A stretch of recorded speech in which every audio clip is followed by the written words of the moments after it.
इतिहास में ना कुछ लड़ाइयाँ सिर्फ जीत हार का फैसला नहीं करती, वो एक नए दौर की शुरुआत कर देती हैं।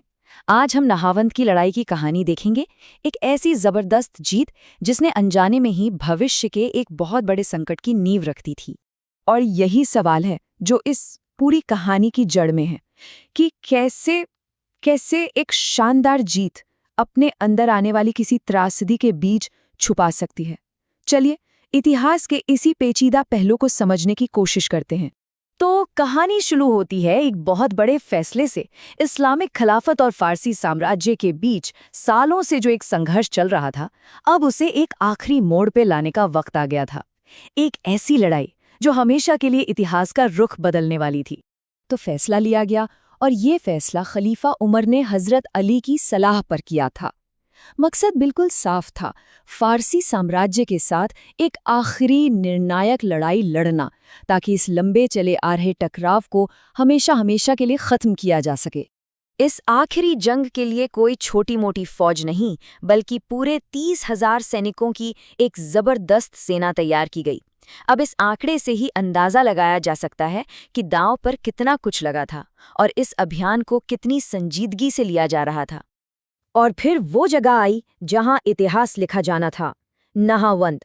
यहीं पर दो महान ताकतें अपने अंतिम टकराव के लिए आमने सामने खड़ी थीं।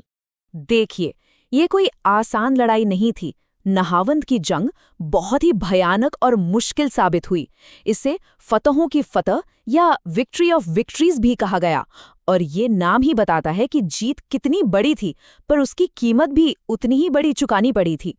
अगर उस दौर की दूसरी बड़ी लड़ाइयों से तुलना करें, जैसे यरमुक और कादिसिया, तो नहावंद में जो जानें गईं वो कहीं ज़्यादा थीं। इससे पता चलता है कि जीत कितनी महंगी साबित हुई। मैदान सचमुच दोनों तरफ के सैनिकों के खून से लाल हो गया था। तो लड़ाई खत्म हुई और एक विजेता भी सामने आया।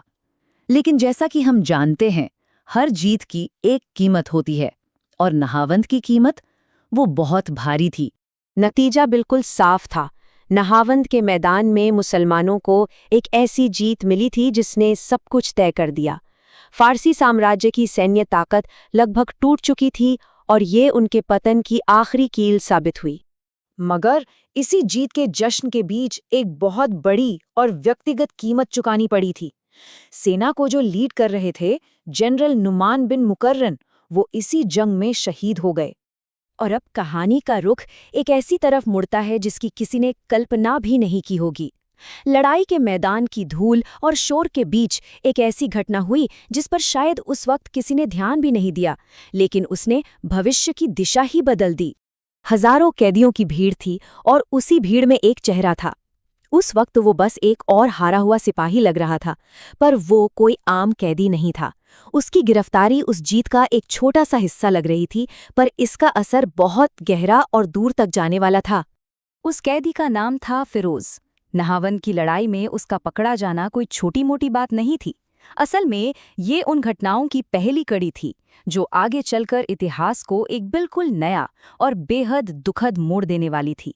एक ऐसा मोड़ जिसका असर सदियों तक महसूस किया जाना था। और ये सब हमें वापस उसी पहले सवाल पर ले आता है कि जब जंग की धूल बैठती है तो असल में जीतता कौन है। नहावंद की कहानी सोचने पर मजबूर करती है कि क्या हर जीत में अनजाने में ही सही हार के कुछ बीज छिपे होते हैं।